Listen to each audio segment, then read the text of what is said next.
Hi everyone, जैसा कि आपके एग्जाम का पीक टाइम चल रहा है, यानी कि आपके सीयूईटी एंट्रेंस एग्जाम के लिए अभी बस 40 से 45 दिन आपके पास बचे हुए हैं। ठीक है, तो उसमें आपकी स्ट्रैटेजी कैसी होनी चाहिए। आप प्रिपरेशन तो कर रहे हो, बट साथ ही साथ में एग्जाम का पैटर्न क्या होता है, कौन से क्वेश्चन ज्यादा आते हैं, ठीक है, कौन से टॉपिक्स का वेटेज ज्यादा होता है, ये सब में आपको अभी थोड़ा कंफ्यूजन जो है वो, उसके लिए आप पीवाईक्यूज की हेल्प लेते हो। तो आपकी जर्नी को थोड़ा सा ईजी करने के लिए हम आपसे आज इस टॉपिक पे बात करने वाले हैं, जो कि है ट्रेंड एनालिसिस का।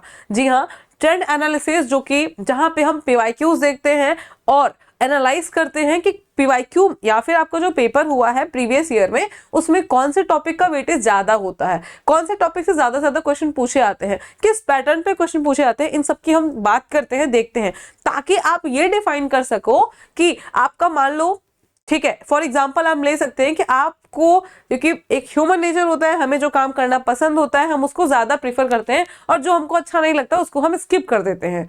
सेम आपकी प्रिपरेशन के साथ भी, मान लीजिए आप पूरा सिलेबस पढ़ रहे हो, वहां सिलेबस में आपके दो टॉपिक है, एक है रस, एक है पर्यायवाची। आपको रस पसंद है, आप उसको खूब पढ़ रहे हो, बट रस से आपके क्वेश्चन नहीं आते। मान लो आपके रस से क्वेश्चन हमेशा नहीं आते, बट पर्यायवाची से आपके हमेशा 5 क्वेश्चन आते हैं, एंड पर्यायवाची आपको बोरिंग लगता है तो आप उसको नहीं पढ़ते। तो यहाँ पे आपका लॉस होगा अल्टीमेटली। ठीक है, कि आप एक्चुअली जिन चीजों की तैयारी कर रहे हो, जो चीज पढ़ रहे हो, is actual important for your preparation. ठीक है, तो आपको ये चीज एनालाइज करनी होगी कि आपको अपने अकॉर्डिंगली अपने पसंदीदा सब्जेक्ट को नहीं चूज करना है, या फिर अपने मनपसंद टॉपिक्स को छोड़ने के बाद आपको उन टॉपिक्स को ज्यादा फोकस करना है जो एग्जाम में हमेशा आता है। तो यहीं पे हम बात करेंगे ट्रेंड एनालिसिस की। ठीक है, मैं श्रद्धा जायसवाल आप सभी का बेसिक शिक्षा के ऑनलाइन यूट्यूब प्लेटफॉर्म पर स्वागत करती हूँ। ठीक, यह आपकी प्रिपरेशन को थोड़ा सा ईजी कर देगा। ठीक, आप जिस भी, मतलब जो भी ट्रैक है आपका, उसको आप एनालाइज कर पाओगे, खुद को एनालाइज कर पाओगे। आप पीवाईक्यूज को देख के आप ये रियलाइज कर पाओगे कि आपका जो वीकर पोर्शन है, जो स्ट्रॉन्गेस्ट पोर्शन है, वो आपके पीवाईक्यू के अकॉर्डिंगली मैचेबल है कि नहीं। ठीक है, तो यहाँ पे हम देखेंगे बच्चे कि आपके मोस्ट वेटेज वाले क्वेश्चन कौन से। तो यहाँ पे आपके 2 साल के पीवाईक्यू हम लेकर के आए हैं, जो कि है 24 का और 23 का। ठीक, आपके 24 में पेन पेपर मोड हुआ था, उसके अकॉर्डिंग क्वेश्चंस कैसे थे, और आपका 23 में जो स्लॉट वाइज मोड हुआ था, क्योंकि आपका सीबीटी मोड हुआ था तो कई स्लॉट्स में एग्जाम हुए थे, तो दोनों चीजें हम यहाँ पे देखने वाले हैं। तो आप इसमें आपको हेल्प मिलेगी कि आपके एग्जाम के पॉइंट ऑफ व्यू से कौन से टॉपिक ज्यादा इंपॉर्टेंट है, या फिर कौन से एग्जाम में पीवाईक्यू के बेसिस पे कौन से टॉपिक्स से ज्यादा क्वेश्चन आए हैं, ताकि आप उन टॉपिक्स पे भी मेहनत करो। ठीक है, वो चीज हम यहाँ पे चेक करेंगे। चलिए आइए, मोड ऑफ द एग्जाम, क्योंकि किसी भी एग्जाम को देने के पहले हम थोड़ा बहुत मोड को देख लेते हैं, हम जानते हैं कि एग्जाम का पैटर्न क्या है, कैसे एग्जाम होता है। ठीक है, हमको टाइम कितना मिलता है, माइनस मार्किंग कितनी होती है, ऑल अबाउट एग्जाम पैटर्न। आपका सीबीटी मोड होने वाला है। पिछली बार हम 24 की बात करते हैं तो सीबीटी के साथ में ऑफलाइन मोड भी था, बट इस बार और ऑल आपका सीबीटी मोड होने वाला है। नेक्स्ट टेस्ट पैटर्न क्या होता है, तो आपका प्रॉपर एमसीक्यू पैटर्न होता है, ऑब्जेक्टिव मल्टीपल चॉइस क्वेश्चन होते हैं। टोटल नंबर ऑफ क्वेश्चन जो होता है वो आपके 50 क्वेश्चन डोमेन, लैंग्वेज, जीएटी सब मिला करके होता है। ठीक है, आपके डोमेन में, आपके लैंग्वेज में, या फिर हम बेसिकली यहाँ पे लैंग्वेज की बात करें तो 50 क्वेश्चन होते हैं। पहले क्या था कि 50 क्वेश्चन में 40 अटेम्प्ट करना होता था, बट अभी क्या है कि 50 क्वेश्चन में आपको ऑल 50 जो है वो अटेम्प्ट करने हैं।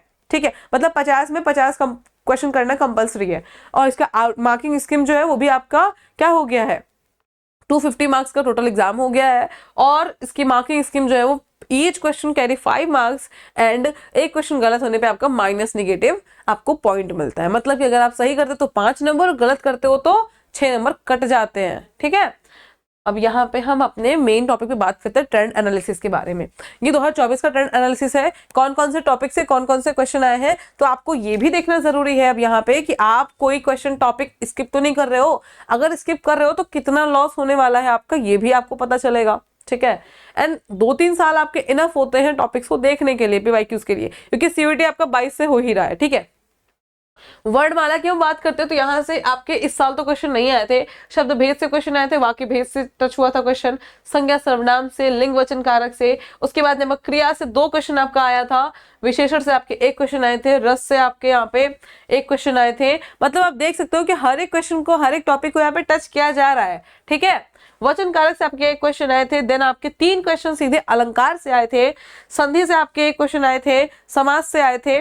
ठीक है, ऑलमोस्ट आपके मतलब जो आपके शब्दावली वाले टॉपिक्स हैं, यानी कि मुहावरे हो गए, लिंग वचन कारक हो गए और पर्यायवाची हो गया, वो भी आ रहा है। आपके टफेस्ट टॉपिक भी आ रहे हैं जो कि सबको बहुत दिक्कत होती है रस छंद अलंकार पढ़ने में कि टफ है, ये है, वो है, वो भी क्वेश्चन को टॉपिक्स को टच किया जा रहा है। तो आप कोई भी टॉपिक को यहाँ पे स्किप नहीं कर सकते हो, ठीक है। आपको थोड़ा थोड़ा पढ़ना होगा।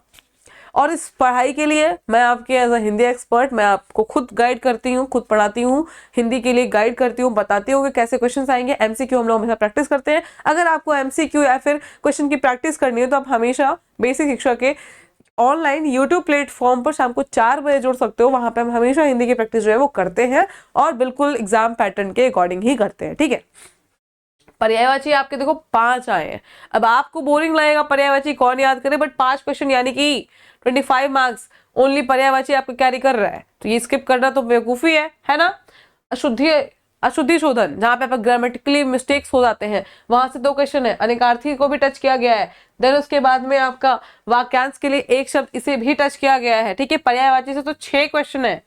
उपसर्ग प्रत्यय से आपके 3 क्वेश्चन, लोकोक्तियां, मुहावरे, उसके बाद में अपठित गद्यांश से क्वेश्चन, आपके अपठित पद्यांश से क्वेश्चन, उसके बाद में आपके पत्र से सीधे 4 क्वेश्चन, जो कि एक नया टॉपिक है, ये भी इंपॉर्टेंट है। रचना एवं रचनाकार से भी आपके 3 क्वेश्चन आने वाले हैं।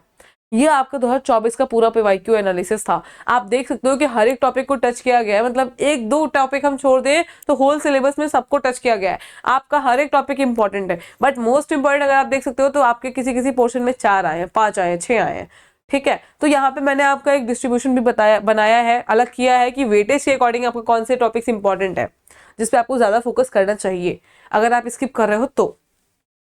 डिफिकल्टी लेवल ऑफ क्वेश्चन 2024 का जो पेपर था उसका डिफिकल्टी लेवल जो था वो आपके मतलब इजी क्वेश्चन जो थे वो नॉर्मल सीधे डेफिनेशन से या सीधे आप कर लोगे उसको 22 थे। थोड़ा बहुत कॉम्प्लिकेटेड जो था वो आपका मीडियम पोर्शन था, मतलब थोड़े बहुत क्वेश्चन जिसपे थोड़ा सा दिमाग लगाओ, और कुछ हार्ड पोर्शन जो अगर बिल्कुल अच्छे से थ्योरी कॉन्सेप्ट समझ के करेगा उसी को समझ में आएगा, ठीक है। तो इसके लिए इन हार्ड क्वेश्चंस के लिए आपको अलग से काम करना होगा, तब आप वहां पे बीट कर पाओगे, कंपटीशन को क्रैक कर पाओगे, ठीक है। आप जब दूसरों से डिफरेंट करते हो तब, ठीक। इसके बाद में आपके इस टाइम क्या होता है कि एमसीक्यू बेस तो लिखा है बट आपके पैटर्न चेंज हो गए हैं। आपको देखने को मिलेगा कि डिफरेंट टाइप ऑफ पैटर्न से क्वेश्चन आते हैं। ऐसे था पहले कि एमसीक्यू में आपका सिंगल एक क्वेश्चन आया, 4 ऑप्शन दिए, कोई एक ऑप्शन सही, आप आगे बढ़ गए। अब क्या होता है, स्टेटमेंट बेस्ड आते हैं। आपको 2 कथन दे देगा, 3 कथन दे देगा, बोलेगा कि कौन सा कथन सही है, पहला, दूसरा, तीसरा। अब यहाँ पे ऐसा नहीं कि आपको एक आंसर आता है तो आप सही कर दिए, आपको तीनों आंसर आने चाहिए एंड देन आपको बताना है कौन सा सही होगा, ठीक है। 2 सही आपको आता है, तीसरा नहीं आता, फिर भी क्वेश्चन गलत हो सकता है। थोड़ा सा एक्स्ट्रा आपको कॉन्सेप्ट क्लियर करना होगा। Then multi statement assertion reason, ये वाले टाइप जो है ये आपके डोमेन्स में ज्यादा आते हैं, लैंग्वेज में अभी तक देखने को नहीं मिले हैं। And the match the column, वो भी आपके 5 आए हैं, 5 स्टेटमेंट बेस्ड आए हैं। मतलब आप देख सकते हो कि आपके जो क्वेश्चन का पैटर्न है वो भी डिफरेंट हुआ है, चेंज हुआ है। आपको हर एक पैटर्न के लिए प्रिपेयर होना है और ऐसे ही पैटर्न क्वेश्चन की प्रैक्टिस हम करते हैं अपने क्लासेस में, ठीक है।